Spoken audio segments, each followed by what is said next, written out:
Hello students, अस्सलाम वालेकुम। उम्मीद है आप सब खैरियत से होंगे। हमने सेकेंड ईयर मैथमेटिक्स के लास्ट लेक्चर में एक्सरसाइज 2.4 का क्वेश्चन नंबर 19 कंप्लीट किया था। आज हम करने के लिए जा रहे हैं इसी एक्सरसाइज का क्वेश्चन नंबर 20। देखते हैं इसमें हमसे क्या पूछा जा रहा है। Question number 20 of exercise 2.4, prove that if the diagonals of a parallelogram are perpendicular the figure is rhombus. कहता है साबित करो कि अगर किसी पैरेललोग्राम के डायगोनल्स एक दूसरे के ऊपर परपेंडिकुलर हों तो वो पैरेललोग्राम रोम्बस बन जाती है। अब सबसे पहले मुझे ये पता होना चाहिए पैरेललोग्राम क्या होती है, फिर मुझे ये पता होना चाहिए कि रोम्बस क्या होती है। ये बिल्कुल स्टार्टिंग चीज़ है। जब तक मुझे ये नहीं पता होगा मैं प्रूफ कैसे करूँगा। तो पैरेललोग्राम और रोम्बस दोनों ही 4 साइडेड फिगर हैं, यानी कि इनके 4 वर्टेसिस होते हैं। पॉइंट नंबर 1 4 साइडेड फिगर है। पॉइंट नंबर 2, पैरेललोग्राम वाले सवाल हम एक्सरसाइज 2.3 में कर चुके हैं, लेकिन एक दफ़ा फिर बता दूं कि पैरेललोग्राम एक ऐसी 4 साइडेड फिगर होती है जिसकी 2 अपोजिट साइड्स पैरेलल भी होती हैं और इक्वल भी होती हैं। यानी कि ये साइड इसके पैरेलल भी है, इक्वल भी है, और ये साइड इसके पैरेलल भी है और इक्वल भी है।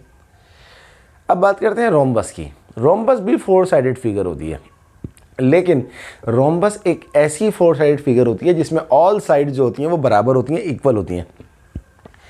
तो क्वेश्चन क्या है कि अगर किसी पैरेललोग्राम के डायगोनल्स परपेंडिकुलर हो, यानी कि एक दूसरे के ऊपर 90 डिग्री का एंगल हो, तो वो जो पैरेललोग्राम है वो क्या बन जाती है? रोम्बस बन जाती है। ये हमें साबित करना है। तो सबसे पहले हम एक्स और वाई एक्सिस के ऊपर एक पैरेललोग्राम बना लेते हैं। देखिए वही 2.3 के मेथड से बनाइए कि एक वर्टेक्स को जो है ओरिजिन के ऊपर रख दिया, यानी कि पॉइंट ए के जो कोऑर्डिनेट्स हैं वो 0 0 हो जाएंगे। दूसरा जो पॉइंट है, स्टूडेंट मैं पॉइंट बोलूँ, मैं वर्टेक्स बोलूँ, मैं कोऑर्डिनेट बोलूँ, इन सब का मतलब एक ही होता है, तो आप परेशान नहीं होइएगा। फिर पॉइंट बी जो है वो एक्स एक्सिस के ऊपर है, इसके कोऑर्डिनेट हैं A0। Point C X Y plane पर है, इसके कोऑर्डिनेट हैं BC। और पॉइंट डी ये भी एक्स वाई प्लेन पर है, इसके कोऑर्डिनेट हैं DC। अच्छा, ये बात भी मैं अपने प्रीवियस लेक्चर्स में 2.3 में स्पेशली हमने ये सवाल किए थे इस टाइप के। मैं बता चुका हूँ कि जब भी एक्स वाई प्लेन के ऊपर पैरेललोग्राम बनती है तो इसका जो दोनों का ये जो C और D है, इन दोनों का जो y कोऑर्डिनेट है उसकी वैल्यू सेम रहेगी। यानी कि ये अगर C है तो ये भी C रहेगा। और इसका मैंने आपको रीज़न क्या बताया था कि ये जो है, ये जो पॉइंट है C और D, ये दोनों x एक्सिस से सेम डिस्टेंस के ऊपर हैं। तो जब सेम डिस्टेंस के ऊपर हों या सेम हाइट के ऊपर हों तो ये कोऑर्डिनेट अगर C है तो ये कोऑर्डिनेट भी C होगा। दूसरा मैंने आपको इसका रीज़न ये बताया था कि अगर आप यहाँ से एक लाइन ड्रॉ करें इस तरह y एक्सिस से टच करती हुई, तो ये पूरी की पूरी लाइन जो है वो पैरेलल टू x एक्सिस होगी। यानी कि इस जगह पर जो कोऑर्डिनेट है, क्योंकि x जो होता है वो y पे 0 होता है और y एक्सिस की वैल्यू अगर c है, तो अब स्टूडेंट्स इस पूरी लाइन के ऊपर जो वैल्यू ऑफ y कोऑर्डिनेट होगी वो हमेशा क्या होगी? c होगी। एनीवे, तो ये आपको मैंने बताया है कि कोऑर्डिनेट ऑफ C BC हैं और कोऑर्डिनेट ऑफ D DC हैं। C दोनों में C सेम क्यों है, इसका रीज़न मैंने आपको दिया है। आगे चलते हैं। तो अब ये बात आ गई। अब हमने लिखा है यहाँ पर, क्योंकि ये पैरेललोग्राम है तो इसकी AB साइड और DC साइड बराबर होगी। 2 अपोजिट साइड पैरेलल भी होती हैं और इक्वल भी होती हैं। तो देखिए मैंने AB बराबर है DC लिख दिया। तो A के कोऑर्डिनेट क्या हैं? 0 0। B के क्या है? A0। C के क्या है? BC। और D के क्या है? DC। अब सबसे पहले हम AB का डिस्टेंस निकालते हैं। डिस्टेंस कैसे निकलेगा? डिस्टेंस फार्मूले से निकलेगा। ये x1 y1 होगा, ये x2 y2 होगा। तो a - 0 का स्क्वायर प्लस 0 - 0 का स्क्वायर का स्क्वायर रूट। तो देखिए 0 - 0 ख़त्म हो गया, a - 0 a हो गया, a स्क्वायर, स्क्वायर से रूट कट गया, तो AB का डिस्टेंस क्या आ गया? a आ गया। इतना तो मैं डायरेक्ट कर सकता हूँ अब 2.1, 2.2, 2.3 समझाने के बाद। AB का डिस्टेंस निकाला, अब हम निकालेंगे DC का डिस्टेंस। तो देखिए ये है D, ये है C, ये है D। तो इसका निकाल लीजिए आप, B - D का whole square plus C - C का होल स्क्वायर का स्क्वायर रूट। अगर आप चाहें तो D - B करते हैं, तब भी बात एक ही है, इससे कोई फ़र्क नहीं पड़ता। तो C से C कट गया तो खाली क्या बचा आपके पास, b माइनस डी का होल स्क्वायर बचा, और स्क्वायर से रूट कट जाएगा तो क्या बचेगा, b माइनस डी। अब क्योंकि ए बी और डी सी बराबर है, क्योंकि ये पैरेललोग्राम है, तो ए बी का आंसर आपके पास क्या आ रहा है, ए आ रहा है, और डी सी का आंसर अभी आपने निकाला है, स्क्वायर से रूट कैंसिल हो जाएगा तो b माइनस डी बचेगा। यहाँ से अगर आप d का वैल्यू निकालेंगे तो d का वैल्यू निकालने के लिए d को इधर लाएंगे तो पॉजिटिव d हो जाएगा, a को उधर लाएंगे तो नेगेटिव a हो जाएगा, तो d का जो वैल्यू आ गया वो आ गया b माइनस a। यानी कि अब जो कोऑर्डिनेट ऑफ d है आपके पास वो आ गया, d का वैल्यू आपने निकाला b माइनस a, तो b minus a comma c। ये करना ज़रूरी था। डायरेक्ट भी वैसे मुझे उसूलन डायरेक्ट लिखवाना चाहिए था कि d का वैल्यू जो होता है वो b माइनस a होता है, क्योंकि मैं पहले बता चुका हूँ एक्सरसाइज 2.3 में, बट ये मैंने उन लोगों के लिए किया है, उन स्टूडेंट्स के लिए किया है जो आज मेरे लेक्चर को फर्स्ट टाइम देख रहे हैं। तो यहाँ तक पहुँच गए हम। हमें क्या साबित करना है, हमें ये साबित करना है कि अगर डायगोनल्स ऑफ पैरेललोग्राम, अगर पैरेललोग्राम के डायगोनल्स परपेंडिकुलर हैं, ये चीज़ गिवन है कि जी अगर दोनों एक दूसरे के परपेंडिकुलर हैं तो तुम साबित करो कि ये फिगर जो है वो रोम्बस बन जाती है। तो देखिए मैंने क्या लिखा है। अब हम डायगोनल्स का मतलब क्या होता है, दो अपोजिट्स कॉर्नर को या दो अपोजिट वर्टेसिस को मिलाने वाली लाइन। तो किसी 4 साइडेड फिगर में दो डायगोनल होते हैं, जैसे इस पैरेललोग्राम के दो डायगोनल हैं, एक है AC और एक है BD। तो देखिए मैंने क्या लिखा है, M1 बराबर है स्लोप ऑफ डायगोनल AC। अगर मैं AC का स्लोप निकालूं तो इसका नाम मैंने रखा है M1, या मैंने डायग्राम में फिगर में मेंशन भी किया है। तो A के कोऑर्डिनेट क्या है 0 0, C के कोऑर्डिनेट क्या है BC। स्लोप का फॉर्मूला क्या होता है y2 minus y1 upon x2 minus x1। ये x1 है, y1 है, ये x2 है, y2 है, तो C minus 0 upon b minus 0। C minus 0 C होता है, b माइनस 0 b होता है। M1 हमारे पास आ गया C अपॉन b।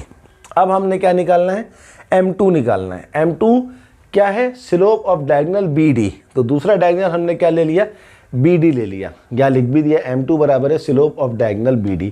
B के कोऑर्डिनेट क्या है a, 0, D के कोऑर्डिनेट क्या है b माइनस a, C।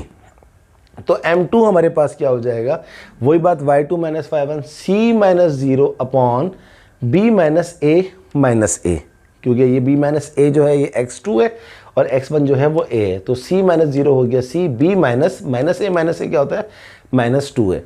तो हमारे पास M2 की भी वैल्यू आ गई, M1 की भी वैल्यू आ गई। M1 की वैल्यू क्या आई है C अपॉन बी, M2 की वैल्यू क्या आई है C अपॉन b माइनस 2 है।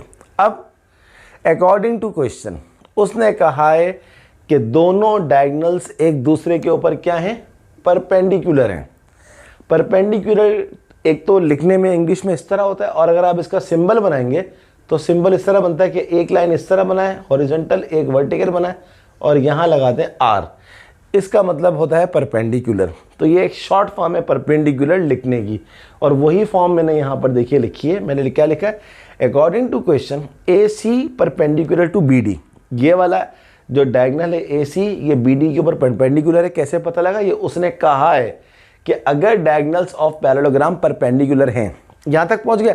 अब हमें पता है, हमने ये बात स्लोप की एक्सरसाइज जो 2.4 है, स्टार्टिंग में मैंने आपको इसकी डिटेल बताई थी कि अगर दो लाइंस परपेंडिकुलर हों तो उनके स्लोप का प्रोडक्ट हमेशा -1 के बराबर होता है।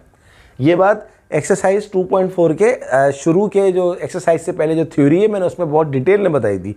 तो अगर AC और BD, AC perpendicular to BD, ये परपेंडिकुलर का साइन है, तो अगर AC परपेंडिकुलर टू BD हो तो इसका मतलब है दोनों के स्लोप का प्रोडक्ट -1 के बराबर होगा।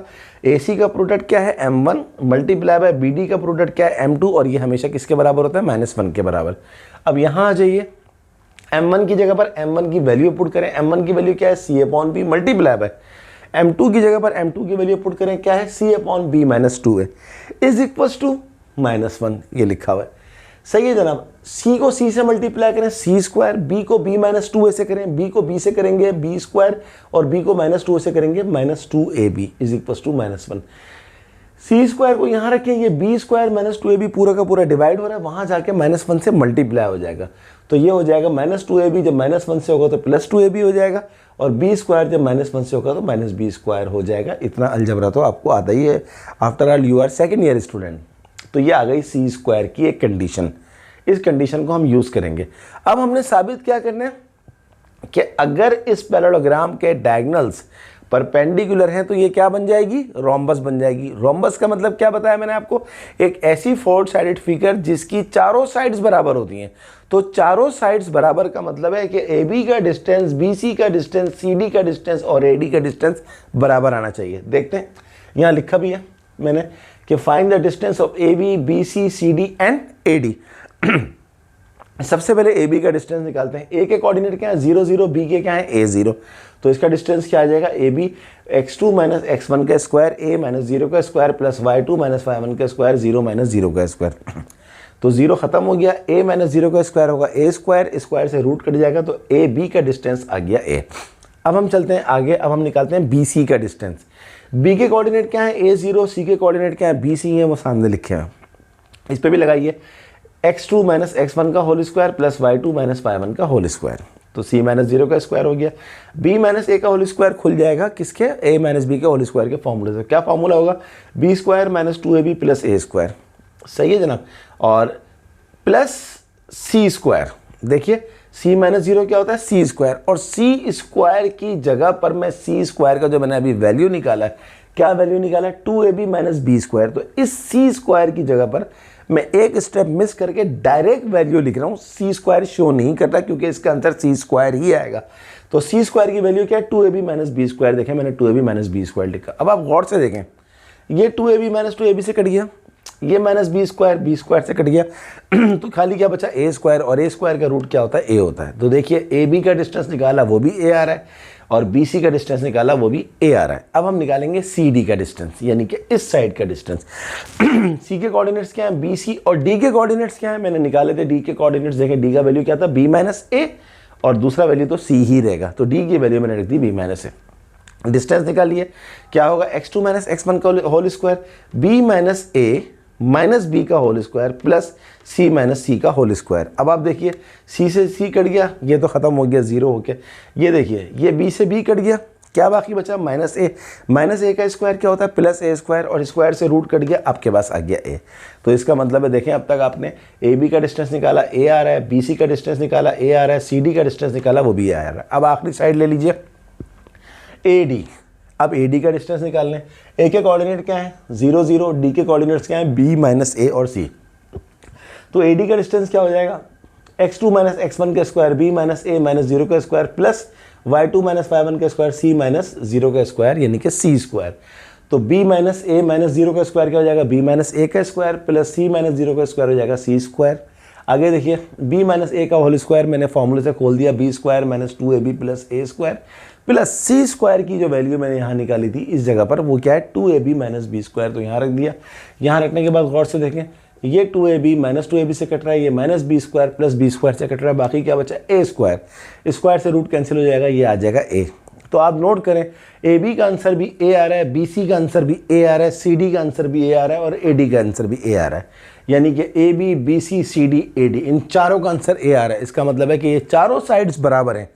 तो यहाँ लिख दिया मैंने, this shows that A B C D is a rhombus. और ये कब मुमकिन हुआ, ये मुमकिन जब हुआ जब हमने डायगोनल्स को परपेंडिकुलर किया, जो कि उसने क्वेश्चन में कहा था। तो डायगोनल को परपेंडिकुलर किया, ये कंडीशन आई C square is equal to 2ab minus B square. इस कंडीशन के जरिए हमने प्रूफ कर लिया कि यस, अगर पैरेललोग्राम के डायगोनल्स एक दूसरे को 90 डिग्री पे यानी कि परपेंडिकुलर हो, एक दूसरे पे परपेंडिकुलर हो लाइक दिस, तो फिगर क्या बन जाती है, रोम्बस बन जाती है। रोम्बस एक ऐसी फिगर होती है जिसकी चारों साइड्स बराबर होती हैं। तो I hope you understand completely this question, but अगर कोई प्रॉब्लम हो तो ज़रूर पूछिए, I am ready to help you, मैं आपकी ज़रूर हेल्प करूँगा। स्टूडेंट, ये बात मैं पहले भी कह चुका हूँ और मैं बड़े प्राउडली ये बात कह रहा हूँ, मुझे फ़ख्र है इस बात को कहने में कि आपको यूट्यूब के ऊपर कोई भी ऐसा चैनल मैथमेटिक्स का नहीं मिलेगा जिसमें सिन बोर्ड की पूरी एक्सरसाइजेस कराई हों, पूरे पार्ट्स कराए हों, कोई क्वेश्चन ना छोड़ा हो।